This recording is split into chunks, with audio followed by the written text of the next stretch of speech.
Thursday, February 14th. Happy Valentine's Day. I'm still kind of sick. Actually, I'm still pretty sick. But I'm still doing my Tai Cheng. I've said it before, but I'm so grateful to have something that I can handle on a respiratory level right now, because all this laying around, oh my gosh, I'm a mess.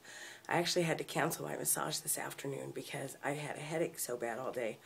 I didn't even want to drive. But I still got my Tai Cheng done, and I definitely feel much better now that it's okay, not just because it's done, but, you know, being all stretched out and loosened up, I definitely feel better. And hope I get a good night's sleep, because I really need to get back to work by